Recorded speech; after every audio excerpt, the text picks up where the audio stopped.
Cluster B personality disorders are characterized by dramatic, overly emotional, and unpredictable thoughts and behavior. From Ars Longa Media, this is Cluster B, scientifically informed, expert insights into the 4 Cluster B personality types: antisocial, borderline, narcissistic, and histrionic personality disorder. Here's today's host, Dr. Todd Grande. Hello, this is Dr. Grande. Today's question is, do personality disorders improve, worsen, or stay the same as people age? So when we talk about personality disorders and how they change over time, it's important to recognize, first of all, that the prevalence of personality disorders in the general population is around 10 to 15%. And this prevalence rate is stable across all of the age categories. Now, a lot of times when an individual has one personality disorder, they do have comorbid mental disorders. Some of those are personality disorders sometimes, and sometimes we see other disorders like major depressive disorder or substance use disorder. So just because an individual has one personality disorder doesn't necessarily mean they don't have other disorders. We conceptualize personality disorders as extreme personality traits, and we conceptualize personality traits as being relatively stable over time. So it would make sense to think of personality disorders as being stable over time. So if an individual is diagnosed with a personality disorder in early adulthood, it wouldn't be surprising that they would still have symptoms when they are in middle age and older age. To understand the course of personality disorders, it's important to understand the onset of personality disorders as they're conceptualized in the Diagnostic and Statistical Manual, the DSM.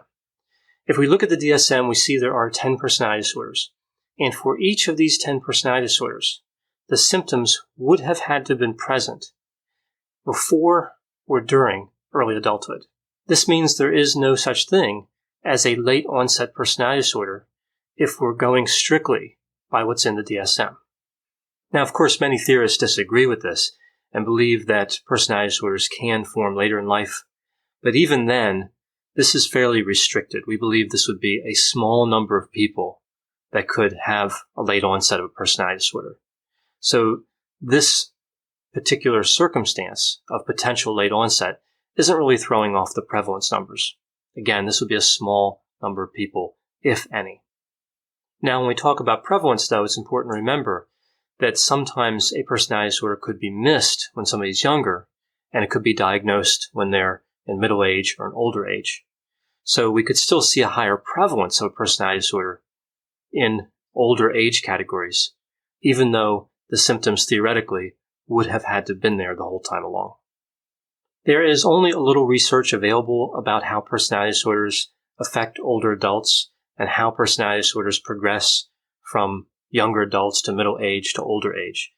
So we don't have a lot of information, although there are some studies that are going on now that will hopefully give us more information about the effects of personality disorders in older age and the potential progression of personality disorders. So when we consider personality disorders as a whole, we look at all 10 of them. We divide them into 3 categories. These are the personality disorder clusters: Cluster A, B, and C. Cluster A contains the odd eccentric personality disorders. That would be paranoid, schizoid, and schizotypal. Cluster B contains the dramatic, emotional, and erratic personality disorders. So here we would see antisocial personality disorder, borderline, narcissistic, and histrionic personality disorders. Cluster C is the anxious, fearful cluster, and this has avoidant, dependent, and obsessive-compulsive personality disorder. It's important to remember that obsessive-compulsive personality disorder is a different mental disorder than obsessive-compulsive disorder. The names are similar, but OCPD, the personality disorder, is a separate construct. So when we look at the research that is available and we look at the progression of personality disorders over time, we know that for Cluster A personality disorders, the prevalence tends to increase with age. And the severity, frequency, and duration of the symptoms also tends to increase by a small amount. In some studies, it's shown as staying relatively stable. Now, the cluster B personality disorders, the prevalence decreases with age, and the symptom severity, frequency, and duration also decrease. We see the most decrease with antisocial and borderline personality disorders. With cluster C personality disorders, we see an increased prevalence with age, and we see an increase in severity, frequency, and duration with age as well. Now, similar to the cluster A personality disorders, some research indicates that cluster C personality disorders really don't change much. So some have an increase, and some show the symptoms as relatively stable. Now, we look at personality disorders as individuals age. It's also important to remember that some symptoms may improve or worsen, and other symptoms will stay the same. So if we look at borderline personality disorder, for example, we know that impulsivity tends to improve, meaning less impulsivity, and relationships tend to improve, but other areas like anger don't tend to change. So you have to look at each symptom when you look at potential changes over the lifetime. Now, there are a number of theories as to why we see personality disorders change over time the way we do. One theory is that when individuals can actively engage in relationships, they have a better chance of improving.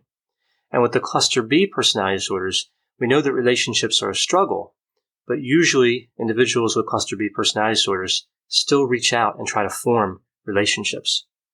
We don't see that as much with cluster A personality disorders and cluster C personality disorders. Another theory is that personality disorders would generally tend to improve, including all three of the clusters, but certain transitions that occur later in life become obstacles to improvement, like retirement, health problems, having children grow up and move out of the house, a loss of a spouse, loss of parents, and financial difficulties. So as we consider the course of personality disorders over the lifetime, we have to be aware that the symptom criteria and the other criteria in the DSM may not fully take into account some of the transitions we see with older adults. And we have to be mindful of the issue I mentioned before about the DSM precluding late onset of personality disorders. So as it turns out, personality traits and personality disorders may change more than we think.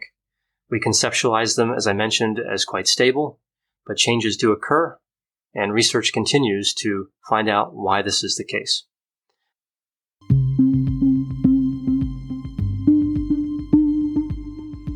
For more content like this, check out Healthy Toxic, another podcast from Ars Longa Media, all about what makes or breaks relationships, including issues related to narcissism, narcissistic abuse, and how personality disorders affect relationships.